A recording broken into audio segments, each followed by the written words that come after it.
Gracias, presidente. Señorías, consejera, buenos días. Quizá si alguna diputada o diputado de este Parlamento o de cualquier otro Parlamento hubiese planteado esta comparecencia, pues hace un año escaso, más de una y de uno habría pensado que tenía materia para hacer chascarrillos en el pasillo. Hoy, sin embargo, es evidente la inseparable relación entre la seguridad sanitaria y la prosperidad económica, entre la salud de los ciudadanos y la salud de la economía. Hasta ahora, la seguridad sanitaria, la salud en términos globales, pues era una preocupación para la población pues de entre 40 y 45 años y a partir de ahí, porque obviamente los jóvenes contaban con aquello de que vivir es para siempre. Sin embargo, este es otro de los mitos que ha caído en la crisis económica originada por la pandemia del COVID-19, porque ahora la seguridad sanitaria, la salud de la población es fundamental para garantizar la salud económica y social de todas y de todos, también de los más jóvenes, y no solo además para el momento actual, para ahora, sino también en pro de garantizar la prosperidad futura. Y consejera, sé que no le corresponde a su departamento el control de la pandemia, pero sí que le corresponde el control de sus efectos en el tejido empresarial, en el empleo y en el desarrollo del conocimiento, de la investigación, del desarrollo y de la innovación. Y ahora, más que nunca, es absolutamente imprescindible que desde su departamento se adopten todas aquellas medidas necesarias para garantizar nuestra salud económica, no solo la actual, insisto, sino también la futura, porque es que a estas alturas de la pandemia todos tenemos claro que sus consecuencias van a ser perdurables en el tiempo. Los datos con los que contamos nos hablan de una caída de unos 20 puntos del PIB para este año 2020 y que de forma más probable o muy probable el año 21 va a ser un año duro, tanto para la ciudadanía como para las administraciones. Puede ser probable que para el año 2023 pues podamos volver a alcanzar los niveles económicos del 19, pero eso va a ocurrir siempre que se tomen las medidas adecuadas durante este año, el 21 y el 22. Tampoco podemos obviar que Canarias llegó a esta crisis con su propia crisis de base, sus propios déficits históricos, los elevados niveles de desempleo, los vergonzantes datos de pobreza y exclusión y con una renta per cápita situada en el 80% de la media estatal, producto, entre otros, de la crisis financiera del año 2008, en la que se ninguneó y se maltrató a Canarias. Se maltrató al sector público, recortando sus presupuestos, recortando la calidad de sus servicios públicos, recortando en sanidad, en educación y en acción social. Se maltrató también al tejido empresarial, que se vio directamente afectado por los recortes en la inversión pública y, por supuesto, se maltrató a la ciudadanía, se maltrató a las canarias y los canarios, condenando su futuro. Y ahora nuestra tierra tiene que afrontar los efectos de la paralización económica, del cero turístico, del parón del motor de nuestra economía, que repercutió no solo en el sector turístico, sino en gran parte también del sector comercial, del sector industrial e incluso del sector primario, que en buena medida dependían pues de los 12, 14 o 15 millones de turistas con lo que contaba Canarias hasta el año 19. Porque no hablamos solo del cierre de hoteles, un drama en sí mismo para los trabajadores y sus familias, sino también de los restaurantes y cafeterías ubicadas en zonas turísticas con la verja cerrada, de los comercios y las tiendas, todas ellas sin clientes, y de toneladas de cosechas cultivadas por los agricultores canarias destinadas al consumo turístico que también fueron tiradas, e industrias además en idénticas condiciones cerradas y con sus trabajadores en ERTE. Me refiero, por ejemplo, a una industria familiar, panadera del sur de Gran Canaria, que el 90% de su producción lo destinaba a servir a hoteles y a restaurantes y que, ya le digo, ha cerrado. Y ante todo ello entendemos que son dos los retos que hay que enfrentar. En primer lugar, controlar la propagación de la pandemia, que a la vista está que no es fácil. De hecho, en el mes de julio, presumíamos de ser uno de los territorios más seguros de Europa desde el punto de vista sanitario y, sin embargo, un mes más tarde estamos inmersos en una segunda oleada de contagios casi más virulenta que la primera y, en segundo lugar, ante el reto de reconstruir nuestra economía, depende directamente la prosperidad de las familias canarias. Y respecto a estos dos temas, a los que le pido, consejera, nos informe de cuál es su parecer sobre las acciones que debe acometer el Gobierno para poder abordar con éxito lo que sí que es su responsabilidad, lo que sí que son sus competencias, es decir, reactivar la economía y el empleo en nuestra comunidad autónoma. Muchas gracias. Gracias, presidente, consejera. Señorías, es una obviedad que nos encontramos ante la mayor crisis sanitaria del planeta en su historia contemporánea. Y también es una obviedad que los ciudadanos lo afrontamos pues con enorme desasosiego. La incertidumbre de la pandemia se ha trasladado además a todos y cada uno de los ámbitos de la sociedad, trastocando nuestra forma de vida y haciendo que nos resulte desconocido lo que hasta hace bien poco era un relativamente estable modelo económico y social. Pero por si fuera poco, ya sabemos a estas alturas que la pandemia va a ser un fenómeno de largo recorrido. La esperanza, como bien dijo la consejera, de una vacuna que nos cambiase todo de un día para otro, pues se ha desvanecido conforme han ido avanzando los estudios y ya está claro que los perversos efectos sobre la economía serán también de media y larga duración y, por supuesto, de complicado abordaje.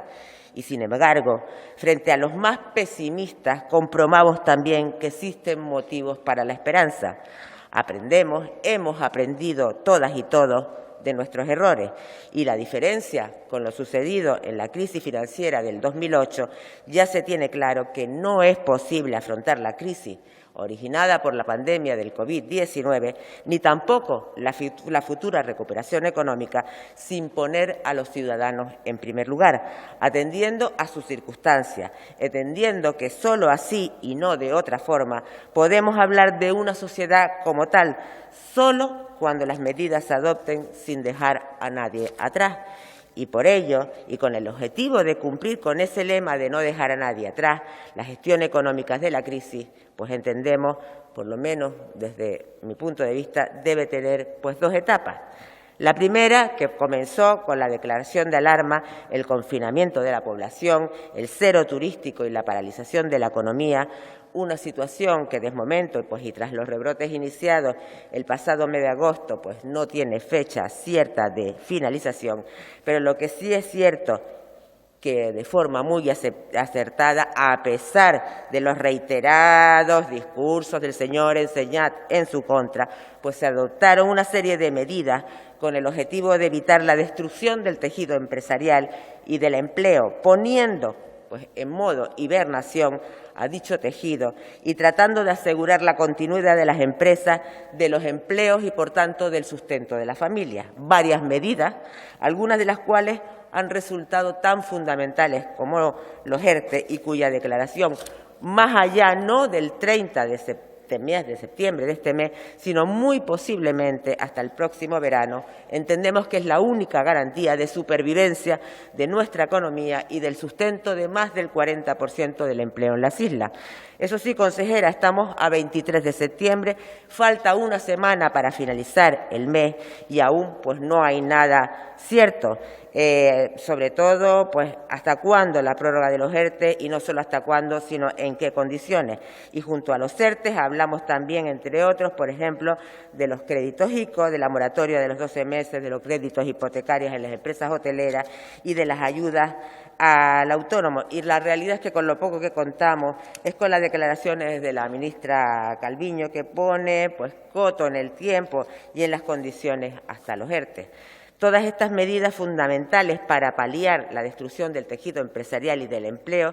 y además evitar así el empobrecimiento extremo de la familia. Pero estas son medidas que tienen un objetivo o un objeto acotado en el tiempo, porque a su vez depende de que comience nuevamente la actividad turística a reactivarse y reactivar la economía de las islas. Sin embargo, mientras esa reactivación no se dé y no se estabilicen los datos en el número de turistas,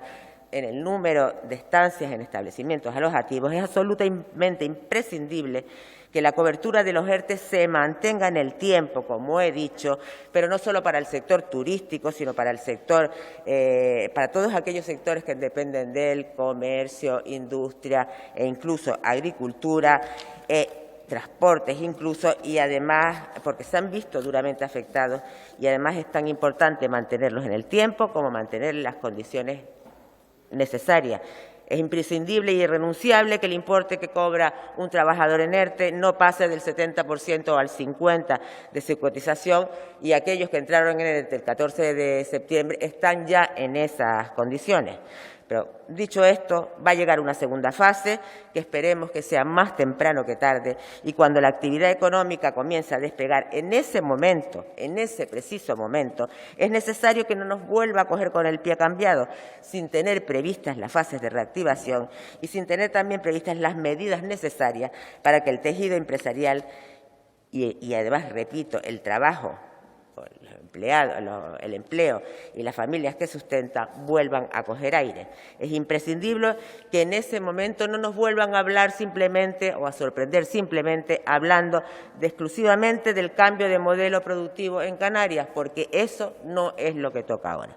El Pacto por la Reactivación Económica y Social de Canarias, firmado el pasado 30 de mayo pues, por todos los agentes sociales, económicos y las administraciones de Canarias, cuyo aspecto fundamental es la expresión de la unidad de la gran mayoría de la sociedad canaria, y del que además, repito, y lo digo como por tercera vez, desde Nueva Canarias vamos a seguir trabajando para que aquellos que no se sumaron el día 30, pues lo hagan ahora, y ese pacto pase de ser el de la gran mayoría a la expresión de la unidad de toda la sociedad canaria. Porque es lo que los canarios y canarias necesitamos para enfrentarnos con garantía de éxito a esta crisis social y económica, y porque Canarias necesita una actuación en bloque que refleje con contundencia la unidad de los canarios para reivindicar nuestros derechos y defender nuestras necesidades ante el Estado, ante la Unión Europea y allá donde haga falta. Pero, consejera, sí que tengo que decirle que es la visión conceptual con la que se ha elaborado el plan que materializa este pacto, pues el que no nos acabo de convencer, y le cuento por qué. Como antes le dije, el valor del pacto es la expresión de la unidad de toda la sociedad canaria. Ese pacto que fue promovido por el Gobierno de Canarias, pero que una vez suscrito pasó a ser el pacto de la sociedad canaria. Y, sin embargo, la ficha financiera del elimina toda mención a las aportaciones, a los esfuerzos del resto de las administraciones canarias, de la misma forma que elimina el esfuerzo del sector privado. Y realmente no entendemos por qué. Y es que entendemos que todos los esfuerzos de las distintas administraciones, como del resto de los agentes, deben ir destinados a este objetivo principal, a la reactivación económica y social de Canarias. Y parece razonable que con esa premisa la cuantificación de los medios que se encuentren, de todos los medios, se encuentren reflejados en dicha ficha financiera. Y por la manera que está planteada, pues este plan, más que un plan de reactivación producto de este pacto, pues calculando, o sea, producto de un pacto de unidad de acción, parece que fuera exclusivamente un pacto del Gobierno de Canarias. Y entiendo que, aunque usted haya dicho lo contrario, eso no es precisamente el espíritu del plan. Y, consejera, entendemos que esto no es buena cosa para los canarios y canarias y para todos. Gracias, señora González.